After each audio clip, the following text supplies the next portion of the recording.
बिस्मिल्लाहिर्रहमानिर्रहीम। अस्सलाम वालेकुम स्टूडेंट्स, मैं हूं वाजिद अली कब्बो, आपका chemistry teacher. Student second year chemistry chapter 11 और आज हमारा टॉपिक है reactions of alcohol. Reactions of alcohol में स्टूडेंट हमारे दो लेक्चर्स थे। लास्ट लेक्चर में मैंने अल्कोहल के आधे रिएक्शन और इस लेक्चर में जो रिमेनिंग रिएक्शंस है उनको हम डिस्कस करें। तो हम आगाज करते हैं reactions of alcohols. My dear student, alcohol के रिएक्शंस में जो आज पहला हम रिएक्शन डिस्कस कर रहे हैं दैट इज डिहाइड्रेशन। आप जानते हैं डिहाइड्रेशन के मीनिंग आपको पता है। De mean removal, hydro mean water, ation mean process. यानी डी मीन रिमूवल और hydro HYDRO, hydro mean water HYDRO, hydro water. और एशन, मैं आपसे अक्सर कहता हूं कि जहां पे एशन आएगा ना, एशन इसका मतलब होता है प्रोसेस, इसका मतलब है रिएक्शन। तो डिहाइड्रेशन वो रिएक्शन जिसमें हम वाटर को रिमूव करवाते हैं। तो जब हम अल्कोहल से वाटर को रिमूव करवाएंगे तो क्या प्रोडक्ट बनेगा, ये हमारा आज का रिएक्शन टॉपिक है। माय डियर स्टूडेंट, पहले आप ये सेंटेंस देख लें कि alcohols react with concentrated H2SO4, यानी concentrated H2SO4 it will act as dehydrating agent। ये अल्कोहल से वाटर को रिमूव करवाएगा। concentrated H2SO4 will act as a dehydrating agent at different temperature। this one is very important, ये है to give different products। यानी alcohol concentrated H2SO4 से reaction करेगा different temperature पर और हमारे पास मुख्तलिफ प्रोडक्ट्स बनेंगे। यानी मैं आपके साथ ना दो टेम्परेचर जो है ना उस पर डिस्कस करूंगा। अगर आप 180 डिग्री सेंटीग्रेड पर कंसंट्रेटेड सल्फ्यूरिक एसिड का इससे रिएक्शन करवाएंगे अल्कोहल से तो क्या बनेगा, और अगर आप 180 के बजाय 140 डिग्री सेंटीग्रेड पर कंसंट्रेटेड सल्फ्यूरिक एसिड का रिएक्शन करवाएंगे फिर क्या बनेगा। यानी दो डिफरेंट हाई टेम्परेचर पे क्या बनेगा, लो टेम्परेचर पे क्या बनेगा, डिफरेंट प्रोडक्ट्स बनेंगे। इनको हमने डिस्कस करना। पहले तो मैं ना जो हमारी टेक्स्ट बुक में लिखा हुआ है ना, मैं आसान अल्फाज में वो आपको याद करवाता हूं, फिर हम इसकी डिटेल की तरफ जाएंगे। माय डियर स्टूडेंट, याद रखिएगा कि जब आप अल्कोहल का, this one is the ethanol ethyl alcohol, जब आप अल्कोहल का कंसंट्रेटेड H2SO4 से रिएक्शन करवाएं at high temperature 180 degree centigrade is higher than 140, जब आप हाई टेम्परेचर पे करवाएंगे तो फिर आपके पास अल्कीन बनेगा। यानी आपके पास यहां पे CH2 डबल बॉन्ड CH2 और वाटर का लॉस होगा प्लस H2O। ये आपने याद करना है। मैं इसका लॉजिक समझाता हूं, पहले तो आपको याद करवाना हूं। ये आपके पास क्या है, ये आपके पास है दिस वन इज एथेनॉल। तो जब एथेनॉल का आप कंसंट्रेटेड एट हाई टेम्परेचर, ये वाला, तो आपके पास ये इथीन बना, डिहाइड्रेशन हुई।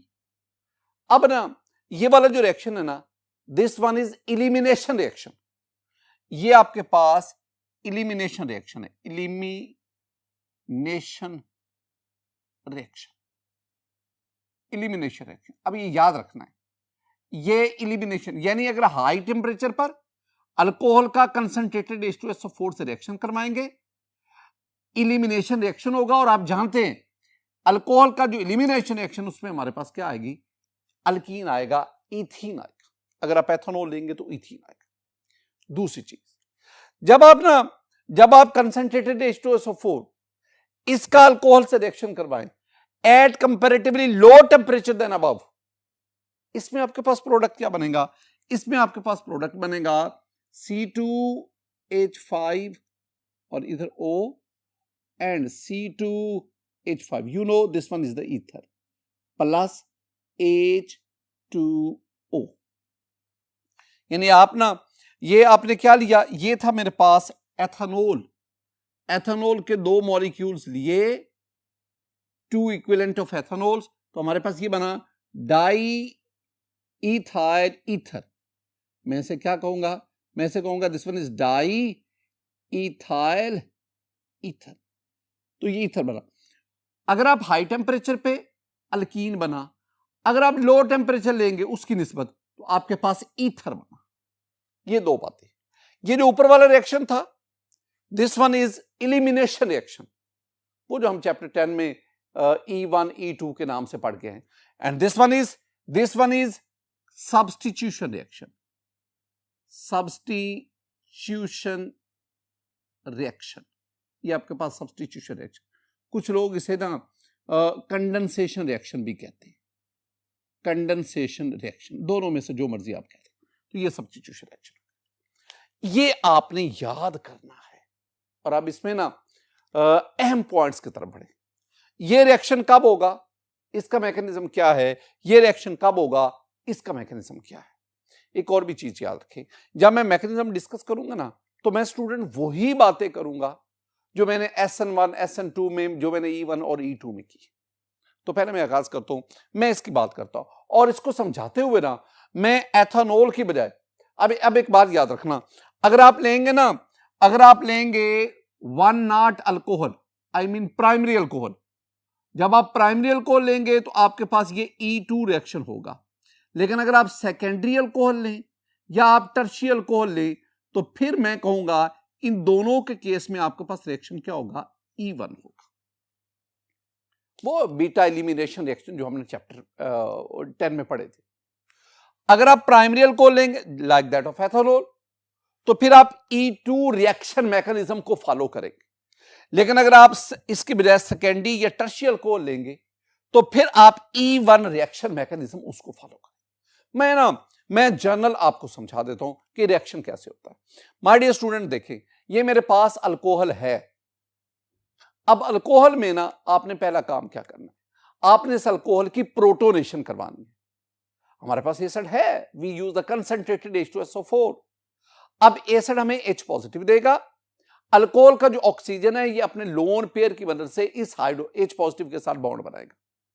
आपके पास ये इंटरमीडिएट बना, this one is called alkyl oxonium आइन। ये क्या कहलाएगा, अल्काइल ऑक्सोनियम आइन। ये आपके पास पता। माय डियर स्टूडेंट, ये जो अल्काइल ऑक्सोनियम आइन बनता है ना, इसमें एक खास पॉइंट आपने ज़हन में रखना है, जिसकी तरफ मैं इशारा कर, लास्ट लेक्चर में भी मैंने इस बात को बार बार दोहराया था, दोबारा मैं रिवाइज करूंगा। ये जो आपके पास अल्कोहल था ना, जिसके आपने प्रोटोनेशन करवाई, इस अल्कोहल का ये जो OH ग्रुप है ना, this one is a poor leaving group. ये अच्छा लिविंग ग्रुप नहीं है। हम प्रोटोनेशन जब करवाते हैं ना, अब ये प्रोटोनेशन के बाद जो अल्काइल ऑक्सोनियम आइन बना, इसमें ये वाला जो वाटर है, this one is a good leaving group. दो काम होते हैं प्रोटोनेशन से, दो काम होते हैं। एक, आपने पुअर लिविंग ग्रुप को, OH को गुड लिविंग ग्रुप यानी H2O में कन्वर्ट किया। और दूसरा, और एक और भी बात है, ये ऑक्सीजन पर पॉजिटिव चार्ज आने की वजह से ना, ये जो एडजेसेंट कार्बन है, इसके साथ ये जो कार्बन है, जिसे हम अल्फा कार्बन कहते हैं, जिसे हम कार्बिनोल कार्बन कहते हैं, जिसे हम अल्कोहल कार्बन कहते हैं, इस कार्बन का इलेक्ट्रोफिलिक करैक्टर बढ़ जाता है। बहरहाल, अब क्या होगा, दूसरे स्टेप में ये होगा कि ये जो ऑक्सीजन कार्बन बॉन्ड है, इसमें दोनों इलेक्ट्रॉन ऑक्सीजन पर गए और यहां से वाटर रिमूव हो गया, लेकिन कार्बन के ऊपर फुल पॉजिटिव चार्ज आ गया और यूं आपके पास ये कार्बोकैटाइन बना। मैं यहां पे एक बहुत अहम बात करने जा रहा हूं माय डियर स्टूडेंट। ये जो कार्बोकैटाइन बना, ये जो मैं आपको मैकेनिज्म समझा रहा हूं ना, ये सेकेंडरी और टर्शियरी अल्कोहल के बारे में है, और मैं ये E1 रिएक्शन उसकी बात कर रहा हूं। अच्छा, ये जो आपके पास कार्बोकैटाइन बना ना, this carbocation is stable at high temperature. This one is the important, ये हाई टेम्परेचर पर स्टेबल होता है। अब ये जो आपके पास कार्बोकैटाइन बना, अब क्या होगा, अब आप तीसरे स्टेप पे आ जाए। अब तीसरे स्टेप में क्या होगा कि आपके पास ये एक और वाटर मॉलिक्यूल आएगा। वाटर मॉलिक्यूल करेगा क्या, करेगा, इससे डीप्रोटोनेशन करेगा। जब डीप्रोटोनेशन करेगा यानी प्रोटॉन ले जाएगा, ये दोनों इलेक्ट्रॉन यहां पे आ गए और इन कार्बन के दरमियान डबल बॉन्ड होना, यूं आपके पास ये अल्कीन हासिल हुआ। ये मैंने E1 रिएक्शन की बात की, ये मैंने उस मैकेनिज्म की बात की जिसमें आप सेकेंडरी और टर्शियरी अल्कोहल उसको आप अल्कीन में कन्वर्ट करते हैं। प्राइमरी अल्कोहल के बारे में आप जानते हैं कि अगर आप प्राइमरी अल्कोहल की बात करेंगे, ये आपके पास एथेनॉल है। जब आप इसकी प्रोटोनेशन करवाएंगे तो ये आपके पास एल्क ऑक्साइड, अल्काइल ऑक्सोनियम आइन बना। अब ये जो अल्काइल ऑक्सोनियम आइन है ना, ये फर्दर कार्बोकैटायन में कन्वर्ट नहीं होगा, क्योंकि जो प्राइमरी अल्कोहल है उससे बनने वाला carbocation, I mean primary carbocation highly unstable है, उसके बनने के चांसेस कम। तो यहीं पे क्या होगा, यहीं पे ही इसकी डीप्रोटोनेशन होगी और डीप्रोटोनेशन के नतीजे में आपके पास अल्कीन हासिल होगा। ये सिंगल स्टेप रिएक्शन हुआ ना, इसमें ये तो इंटरमीडिएट आ गया ना। ये वाला जो आपके पास बना ना, this one is E2 reaction mechanism, और ये आपके लिए यूजफुल होता है फॉर प्राइमरी अल्कोहल। सारी बात ओवरऑल हम क्या कहेंगे, हम कहेंगे जब अल्कोहल को कंसंट्रेटेड H2SO4 से रिएक्शन करवाएं एट हाई टेम्परेचर, तो आपके पास जो है डिहाइड्रेशन होगी, वाटर रिमूव होगा, आपके पास अल्कीन बनेगा। This one is elimination reaction. ये एलिमिनेशन, मैं एक और खास बात आप तक कन्वे करता चलूं, चैप्टर 8 में आपने पढ़ी। माय डियर स्टूडेंट, टेम्परेचर के लिहाज से जरा गौर से देखना, पहले एक चीज सुनो, ये जो मैंने यहां पे टेम्परेचर लिखा ना 180 degree centigrade, this temperature is for primary alcohol. अगर आप सेकेंडरी और टर्शियरी अल्कोहल की बात करेंगे टेम्परेचर कम होगा। कैसे? अगर आप प्राइमरी अल्कोहल लेंगे, प्राइमरी अल्कोहल के लिए आपको टेम्परेचर 170 टू 180 डिग्री सेंटीग्रेड चाहिए।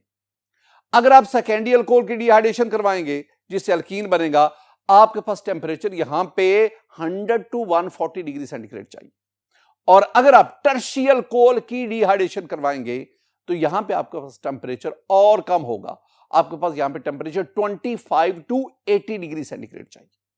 यानी अगर मैं ऑर्डर ऑफ रिएक्टिविटी की बात करूं, डिहाइड्रेशन, ये जो अभी हम पढ़ रहे हैं डिहाइड्रेशन, तो ऑर्डर ऑफ रिएक्टिविटी में tertiary alcohol more active than secondary alcohol, more active than primary alcohol. यानी ये भी रिएक्शन वही है जिसमें CO बॉन्ड ब्रेक हुआ, तो इस रिएक्शन में CO बॉन्ड के साथ साथ CH बॉन्ड उसकी भी ब्रेकेज होती है, फिर ही कहीं जाके आपके पास ये अल्कीन प्रोडक्ट बनता है।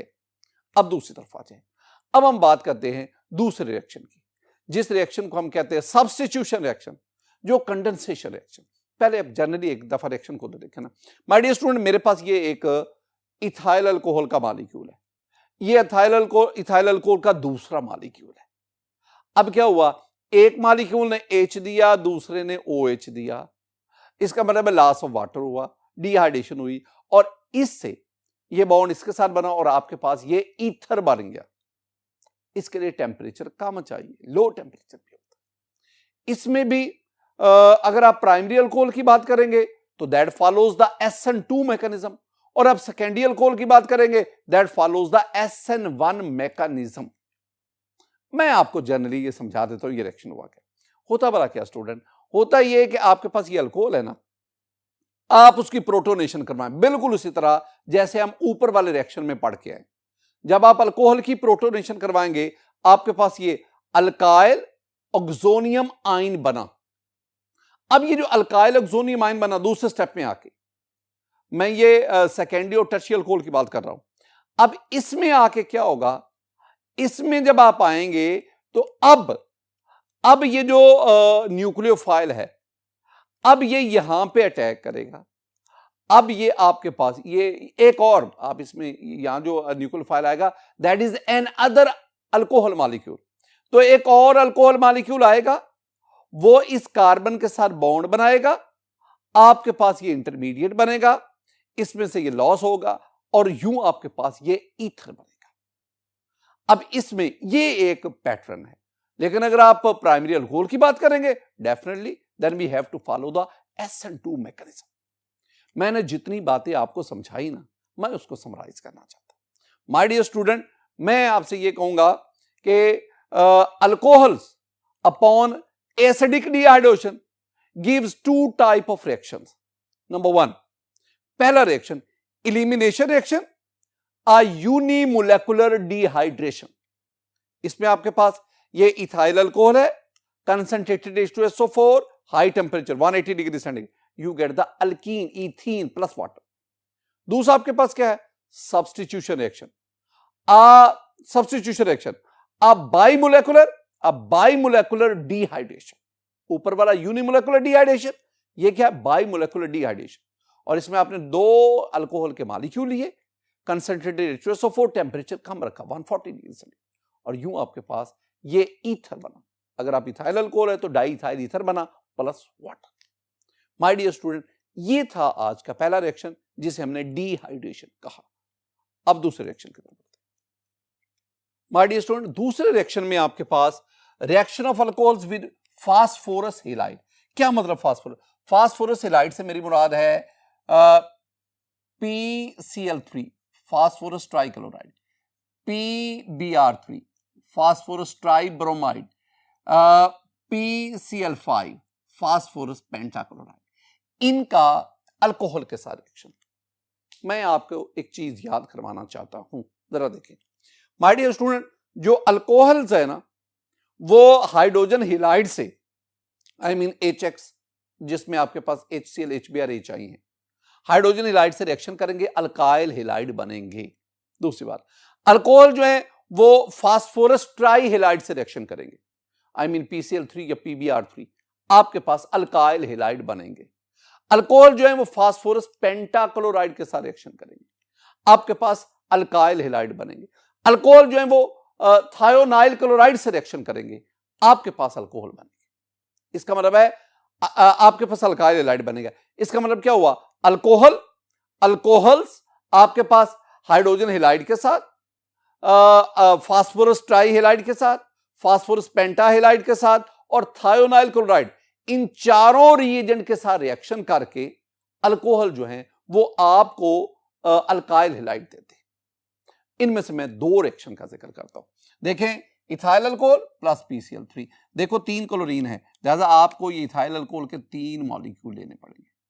अब इथाइल अल्कोहल में ये जो H और O, इस H और O की जगह पे ये H और O यहां से निकलेंगे, इसकी जगह पे ये क्लोरीन आ जाएंगे, ये सब्स्टिट्यूशन होगी, ये इसके साथ मिल जाएंगे।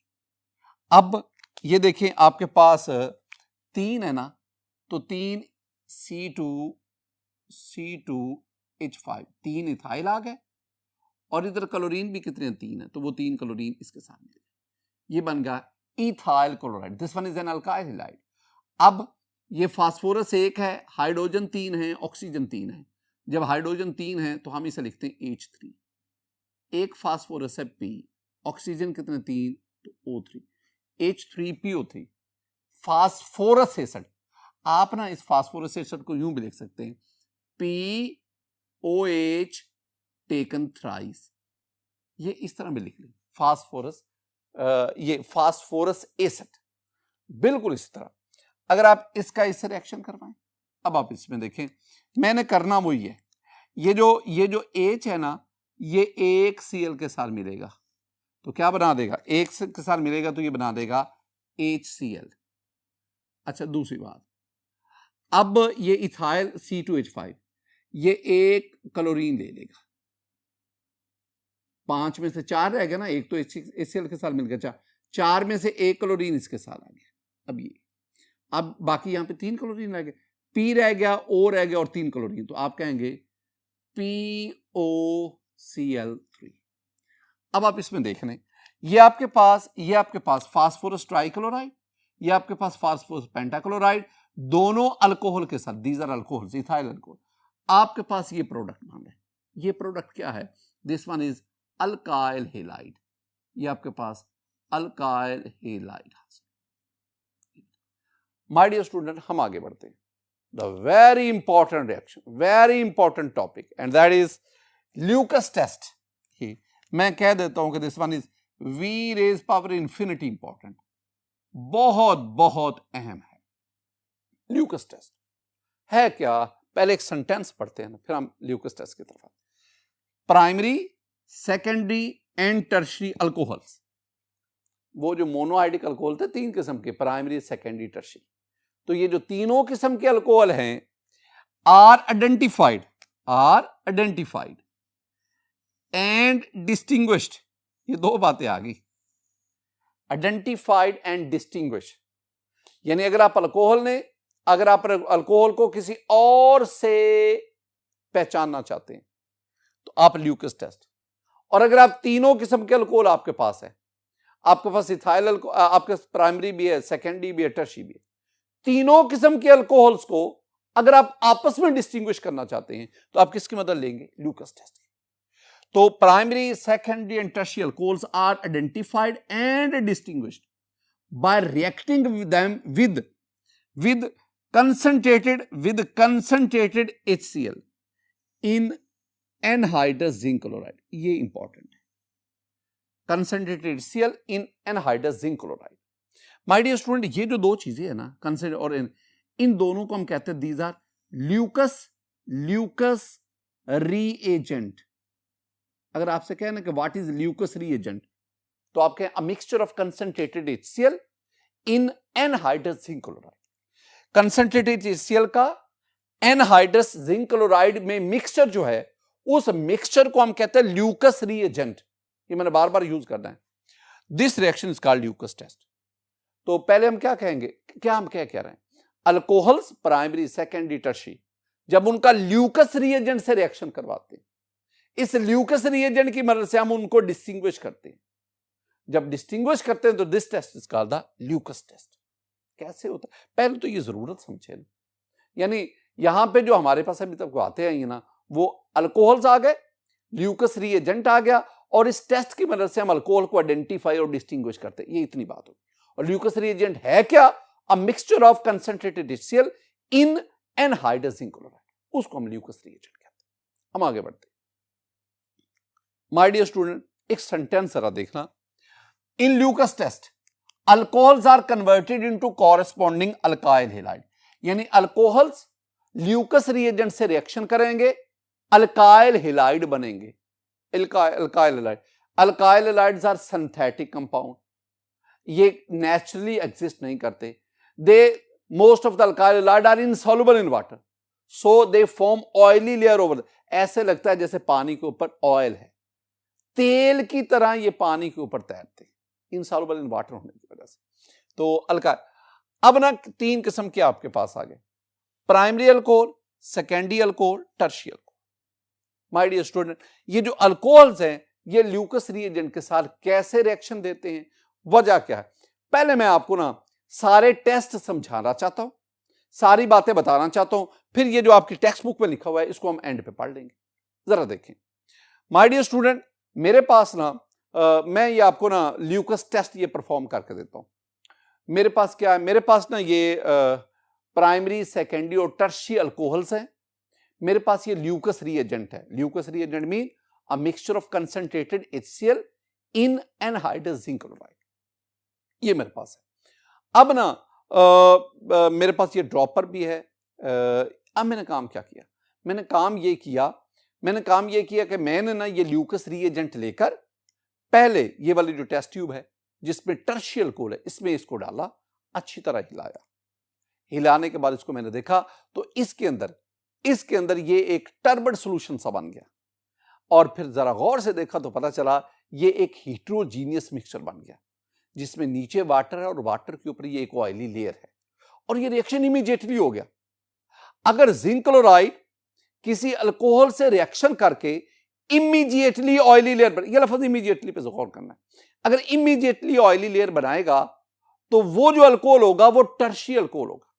यानी टर्शियरी अल्कोहल ल्यूकस रीएजेंट के साथ इमीडिएट यानी फास्टेस्ट रिएक्शन देकर आपको ऑयली लेयर बनाता। Oily layer, what is oily layer? That oily layer is actually the alcohol, alkyl halide. तो अल्काइल हैलाइड जो दूसरी टेस्ट ट्यूब है ना, उसमें आप ये ल्यूकस रीएजेंट इसको ऐड करें। आप ऐड करें, इसको अच्छी तरह शेक करें। शेक करने के बाद यू हैव टू वेट। आप ना 3-4 मिनट के बाद, 5 मिनट के बाद देखिएगा, अब कहीं जा पे उसके ऊपर ये ऑयली लेयर बनी।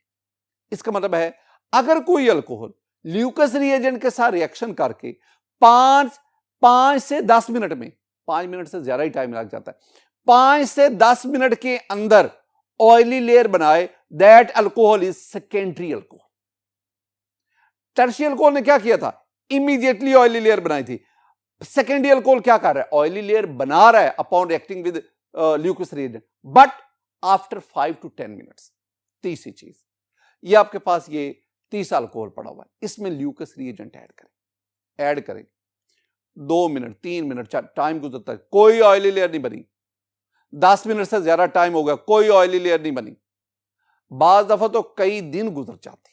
फिर मैंने क्या किया, मैंने इसको उठाया, ये मेरे पास ये बीकर है जिसमें वाटर बॉयल किया हुआ है, उसके अंदर आप इसको रखें, यानी हीट किया।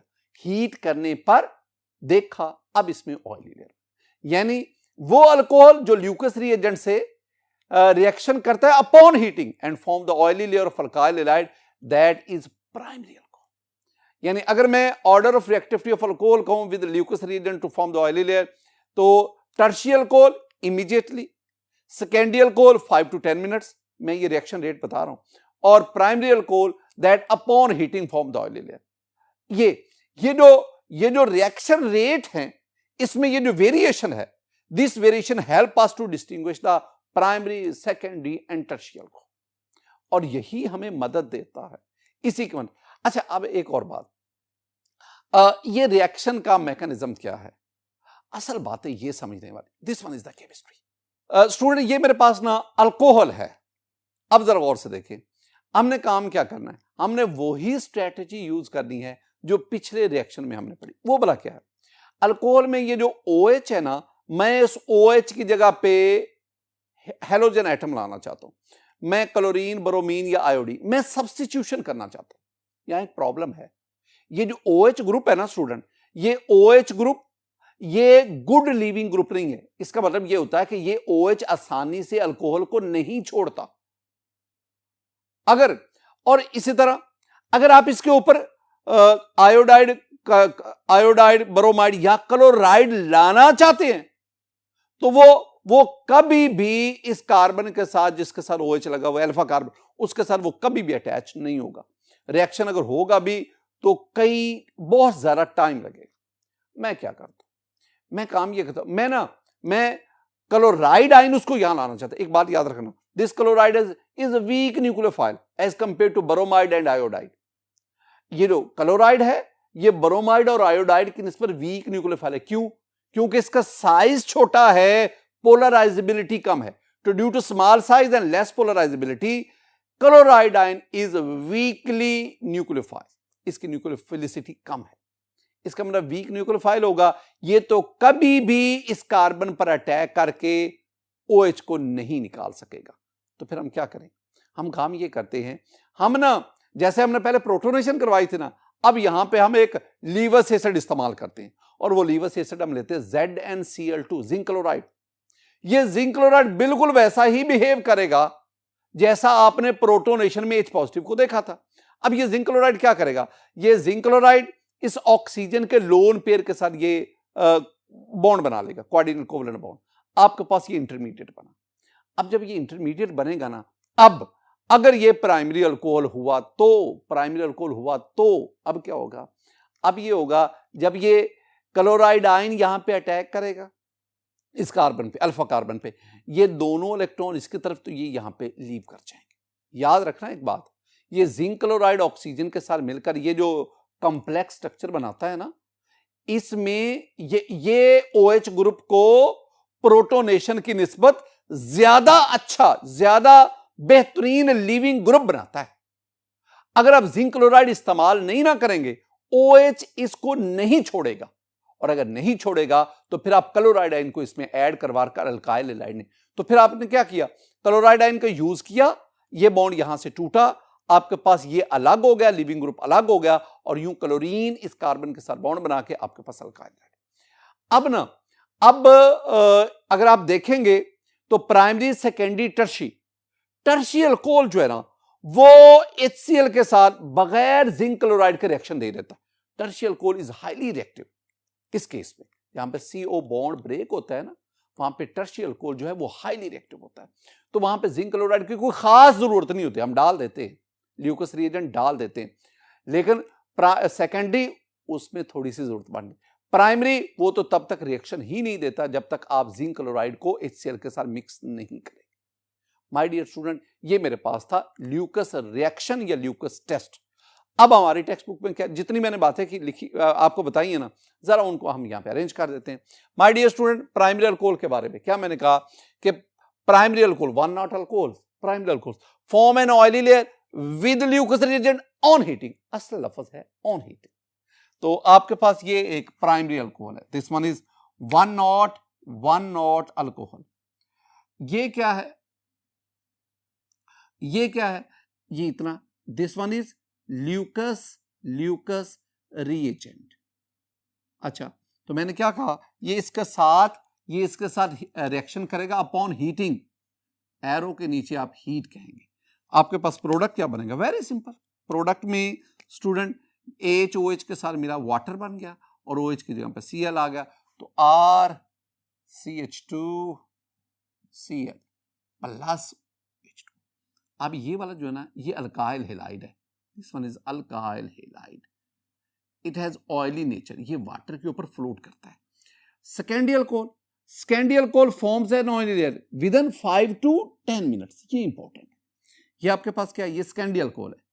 सेकेंडरी अल्कोहल ये क्या है, ये ल्यूकस रिएजेंट, रिएक्शन करेगा और 5 से 10 मिनट में, 5 to 10 मिनट्स के बाद आपके पास काम इसमें ये करना है कि आपने OH और H को मिलाना है, ये वाटर बन गया और जहां पे OH था वहां पे Cl लगा दो, तो आपके पास प्रोडक्ट, बाकी को मत छेड़े, आपके पास जो प्रोडक्ट स्टूडेंट बनेगा वो CH, इधर भी R, इधर भी R और इधर Cl आ गया, ये आपके पास सेकेंडरी अल्काइल हैलाइड बना प्लस H2।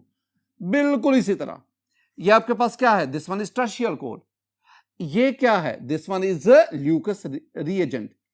अब ये रिएक्शन करेगा, क्या कहा, इमीडिएटली, यहां पे आप क्या लिखेंगे, इमीडिएटली, और आपके पास वो स्ट्रेटेजी, OH H के साथ मिला वाटर, OH की जगह पे आप Cl ले आएंगे, तो आपके पास जो प्रोडक्ट बनेगा वो क्या है, C कार्बन, इधर भी alkyl group, alkyl group, alkyl group, और यहां OH की बजाय Cl आ गया। Now this is alkyl halide plus H2O। My dear student, ये मेरे पास था Lucas test, very important, examination important. अब हम आगे बढ़ते हैं। माय डियर स्टूडेंट, एक और बहुत इंपॉर्टेंट क्वेश्चन क्या है, distinguish between methanol and ethanol, methyl alcohol और इथाइल अल्कोहल को, यानी आपके पास ना ये दो कलरलेस लिक्विड हैं, मैं कहता हूं एक इसमें मेथानोल एक एथानोल, आप कैसे डिस्टिंग्विश करेंगे, आप उसको एक्सपेरिमेंटली कैसे बताएंगे कि ये लिक्विड मेथानोल है, ये लिक्विड एथानोल, कैसे बताएंगे। उसके लिए हम क्या कहेंगे, हम कहेंगे कि ethanol and methanol can be distinguished by iodoform test,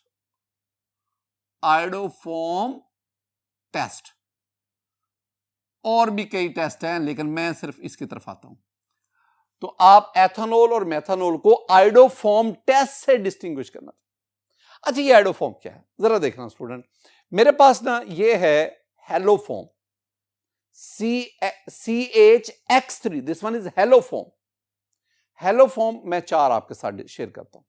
अगर मैं लिखूं CHF3, this is fluoroform, this one is a colourless gas. CHCl3, this one is chloroform. CHBr3, this one is bromoform. Chloroform and bromoform, these are colorless liquids. And CHI3, this is iodoform.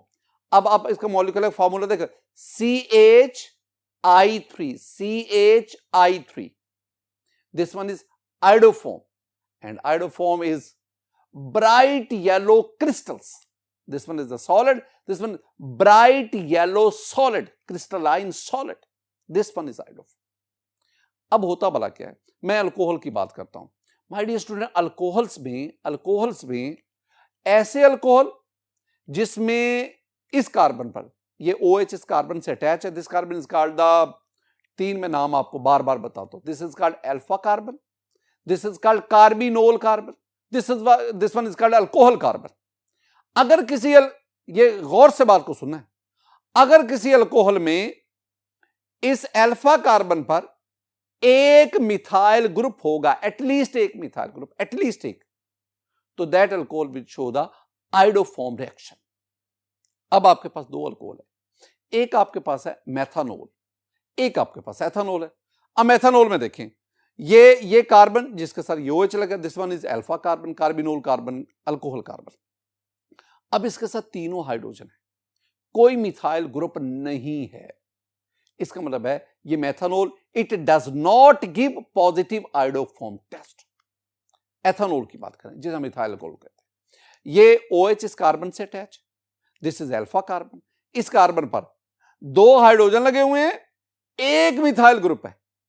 तो मैंने condition क्या लगाई, मैंने कहा कि वो alcohol जिसमें alpha carbon पर एटलीस्ट 1 मिथाइल ग्रुप हो दैट शो पॉजिटिव आयोडोफॉर्म। तो ये एथानोल ने इस कंडीशन को पूरा किया, तो एथानोल गिव्स आयोडोफॉर्म टेस्ट। तो इसका मतलब क्या हुआ, एक अल्कोहल वो आयोडोफॉर्म टेस्ट नहीं दे रहा मैथानोल, दूसरा अल्कोहल वो आयोडोफॉर्म टेस्ट दे रहा है। इसका मतलब है हम एथानोल और मैथानोल इन दोनों को डिस्टिंग्विश कर सकते हैं by means of iodoform test. अब ये टेस्ट परफॉर्म कैसे किया जाता है, माय डियर स्टूडेंट, ये देखें, ये मेरे पास ना ये कुछ टेस्ट ट्यूब्स है। ये जो पहली टेस्ट ट्यूब है इसमें हम 2 मोलर सोडियम हाइड्रोक्साइड लेते हैं। ये जो दूसरी टेस्ट ट्यूब है इसमें हमारे पास एथानोल है। जो तीसरी टेस्ट ट्यूब है इसमें हमारे पास मैथानोल है, और बाकी टेस्ट ट्यूब्स में भी हमने डिफरेंट अल्कोहल्स दिए। ये जो लास्ट टेस्ट ट्यूब है इसमें we have 10% iodine aqueous solution. अब आयोडीन का एक्वस सोल्यूशन कैसे बनाया, हमने ना पोटेशियम आयोडाइड को वाटर में ऐड किया और यूं हमारे पास ये एक्वस सोल्यूशन बना। अब काम क्या करना है, 3 चीजें इंपॉर्टेंट है, अल्कोहल, आयोडीन, सोडियम हाइड्रोक्साइड, ये 3 चीजें इंपॉर्टेंट। माय डियर स्टूडेंट, आपने काम ये करना है, आपने ये टेस्ट ट्यूब लेकर ना इसमें ये थोड़ी सी मिकदार में ये पहली टेस्ट ट्यूब वाला एथानोल लेना है। अब ये जो एथानोल आपने लिया ना, आपने इस एथानोल में आयोडीन को ऐड करना है। जब आप ऐड करेंगे आपके पास डार्क ब्राउन सोल्यूशन बन गया। ये किसका सोल्यूशन है, ये आयोडीन और एथानोल का सोल्यूशन है। अब आपने इस सोल्यूशन के अंदर आपने ये सोडियम हाइड्रोक्साइड इसको ड्रॉप वाइज ऐड करते जाना, हिलाते रहें यहां तक कि इसका कलर ये बिल्कुल पेल हो जाए, बिल्कुल कलरलेस के करीब हो जाए। जब ऐसा हो जाए अब आपने इसको, ये जो बॉइलिंग वाटर इसमें रखते हैं, कुछ देर के बाद आप इसको देखेंगे। अगर आप इसको कुछ देर के बाद देखेंगे तो इसके अंदर ये ना येलोविश प्रेसिपिटेट वेरी फाइन ये नजर आने शुरू हो जाते हैं। आप इस टेस्ट ट्यूब को यहां पर रखते हैं। ये दूसरी टेस्ट ट्यूब ले लें जिसमें मैथानोल है, आप इसमें भी पहले आयोडीन को ऐड करें। आयोडीन को ऐड करेंगे you will have a dark brown solution. अब आपने क्या करना है, अब आपने इसमें ड्रॉप वाइज सोडियम हाइड्रोक्साइड को ऐड करना है। ऐड करते जाएं, हिलाते जाएं, एक वक्त आएगा ये कलरलेस सोल्यूशन बन जाएगा, ये कलरलेस सोल्यूशन। अब ना इसको आप बॉइलिंग वाटर में रखेंगे भी, फिर भी इसका मतलब क्या हुआ, इसका मतलब है कि इस केस में आपके पास येलो फाइन क्रिस्टल्स नहीं बने। तो जिसमें येलो फाइन क्रिस्टल्स बने वो क्रिस्टल दो crystal are actually the iodoform. तो जिसने दिए वो एथानोल है, जिसने नहीं दिए वो मैथानोल। आप इन क्रिस्टल्स को फिर बाद में वैक्यूम फिल्ट्रेशन के जरिए आप सेपरेट कर भी सकते हैं। तो इसका मतलब क्या हुआ, एथानोल आयोडोफॉर्म टेस्ट देता है, मैथानोल आयोडोफॉर्म टेस्ट नहीं देता। आपको इसकी इक्वेशन भी आनी चाहिए। इक्वेशन में हम क्या करेंगे, मैंने क्या कहा, methanol does not give iodoform test. तो methyl alcohol, methanol plus iodine plus sodium hydroxide, और आगे मैं लिखूंगा नो रिएक्शन, ये रिएक्शन नहीं देता। लेकिन इसके बरक्स अगर आप एथानोल की बात करें तो ethanol forms yellow coloured crystals. ये जो येलो कलर्ड क्रिस्टल्स किसके हैं, ये आयोडोफॉर्म के।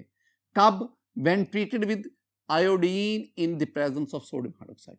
तो जब आप एथानोल का आयोडीन के साथ सोडियम हाइड्रोक्साइड की मौजूदगी में रिएक्शन करवाएंगे, ये आपके पास, मैं इसको बैलेंस करके लिखूं, ये 4 आ गया, ये 6 आ गया, तो आपके पास ये CH3 बना प्लस HCOONA बना, प्लस आपके पास सोडियम आयोडाइड बना, प्लस आपके पास वाटर बना। ये 5 वाटर 5 सोडियम आयोडाइड, ये जो चीज आपके पास बनती है ना, ये हमारे इंटरेस्ट की है। दिस वन इज आयोडोफॉर्म, और मैंने क्या, दीज आर येलो क्रिस्टल्स, ये येलो क्रिस्टल्स है। और मैं ना चूंकि प्रेसिपिटेट बनते मैं एरो नीचे की तरफ शो कर देता हूं। माय डियर स्टूडेंट, एक खास बात, बहुत अहम पॉइंट, ये याद रखना है। वैसे माय डियर स्टूडेंट, होता भला क्या है? होता ये है कि जब आप ना आयोडीन और सोडियम हाइड्रोक्साइड, देखो ना, अल्कोहल ने आयोडीन और सोडियम हाइड्रोक्साइड के साथ रिएक्शन करना है तो आयोडोफॉर्म बनेगा। इसमें पहले क्या होता है? इसमें ये होता है कि ये आयोडीन सोडियम हाइड्रोक्साइड के साथ रिएक्शन करके ना ये NaI, ये सोडियम आयोडेट बनाता है, साथ ये आपके पास वाटर वगैरह भी बनता है। ये जो सोडियम आयोडेट है, this one is actually the oxidising agent. अब ये क्या करेगा? ये पहले ना ये जो एथेनॉल है, ये जो इथाइल अल्कोहल है, इसको ये पहले एसिटल्डिहाइड में कन्वर्ट करता है। ये जो एसिटल्डिहाइड है, ये फर्दर आयोडीन सोडियम हाइड्रोक्साइड से रिएक्शन करता है, आई मीन ये उसी ऑक्सीडाइजिंग एजेंट से रिएक्शन करता है, तो फिर ये जाके फर्दर आपको आयोडोफॉर्म देता है। मैं कहना क्या चाहता हूं? मैं कहना ये चाहता हूं कि ये जो आपके पास अल्कोहल था, आई मीन एथेनॉल जो था, ये I2 और सोडियम हाइड्रोक्साइड से रिएक्शन करके डायरेक्ट आयोडोफॉर्म नहीं बनाता। ये पहले अल्डिहाइड में कन्वर्ट होगा और अल्डिहाइड जो है वो फर्दर जाके आयोडोफॉर्म में और ये सॉल्ट ऑफ ये फॉर्मेट वगैरह जो बना, सोडियम फॉर्मेट, उसमें कन्वर्ट होगा। ये बात आपने ज़हन में बिठानी। आगे हम बढ़ते हैं student, uses of methanol and ethanol. ये हमारा जो चैप्टर 11 है ना, उसका जो पहला पोर्शन था अल्कोहल्स, तो ये अल्कोहल्स वाले पोर्शन का ये लास्ट वाला टॉपिक है। मेथनॉल के यूजेस क्या हैं? एथेनॉल और मेथनॉल के बेतहाशा यूजेस हैं। मैं यहां पे सिर्फ वो आपको तीन यूजेस याद करवाना चाहता हूं जो हमारी टेक्स्ट बुक में लिखे। देखो, मेथनॉल के बारे में पहली बात क्या है? It is used as a solvent for fats, oil, paints and varnishes. इनके लिए बतौर सॉल्वेंट के तौर पर इस्तेमाल। दूसरी बात, it is used as antifreeze in radiator of automobiles. गाड़ियों का जो ऑटोमोबाइल रेडिएटर्स हैं उसमें ये एंटी फ्रीज के तौर पर। याद रखो, हमने पहले भी एक पढ़ा था, हमने पढ़ा था एथिलीन ग्लाइकोल। एथिलीन ग्लाइकोल भी गाड़ियों में बतौर एंटी फ्रीज, रेडिएटर में बतौर एंटी फ्रीज इस्तेमाल होता है। ये एंटी फ्रीज का काम क्या होता है? ये एक्चुअली ना जो वाटर है ना, उसकी लिक्विड स्टेट रेंज बढ़ाता है, बॉइलिंग पॉइंट भी बढ़ाता है, फ्रीजिंग पॉइंट कम करता है। तो आप एथिलीन ग्लाइकोल की बजाय आप मेथनॉल, इसको भी बतौर एंटी फ्रीज यूज कर सकते हैं। Next, it is used for denaturing of alcohol. ये मैं पीछे भी आपको पढ़ा के आया हूं कि अल्कोहल की डीनेचरिंग के लिए आप उसमें मेथनॉल को ऐड करते हैं। ये बड़ी डिटेल से हमने पीछे पढ़ा है। अब एथेनॉल क्या है? Ethanol is used as a solvent, a drink, शराब के तौर पर, and a fuel. It is used as a fuel in many countries. Brazil जो है उसमें एथेनॉल को गाड़ियों में बतौर फ्यूल, पेट्रोल की जगह पर, this is one is used as a substituent of petrol. तो ये ब्राजील में बहुत बड़े पैमाने पर इसका इस्तेमाल किया जाता है एज अ फ्यूल। और भी अदर जो कंट्रीज हैं वहां भी इसका इस्तेमाल है। इन फार्मास्यूटिकल प्रेपरेशंस, ये जो मेडिसिन वगैरह उसकी प्रेपरेशन में भी इसका बहुत ज्यादा इस्तेमाल। वो अक्सर मेडिसिन के ऊपर लिखा होता है 5% एथेनॉल, तो ये मेडिसिन की preparation. It is used as a preservative for biological specimen. जैसे हम फॉर्मेलिन का इस्तेमाल करते हैं ना, क्लोरोफॉर्म का इस्तेमाल करते हैं ना, इस तरह ethanol is also used for the preservation of biological specimen. My dear student, आज के इस लेक्चर में मैंने आपको the remaining reactions of alcohol ये डिस्कस किए। मेरी दुआ है कि अल्लाह ताला आप पर अपना फजल फरमाए, अल्लाह ताला आप पर अपना करम फरमाए। अस्सलामु अलैकुम व रहमतुल्लाह।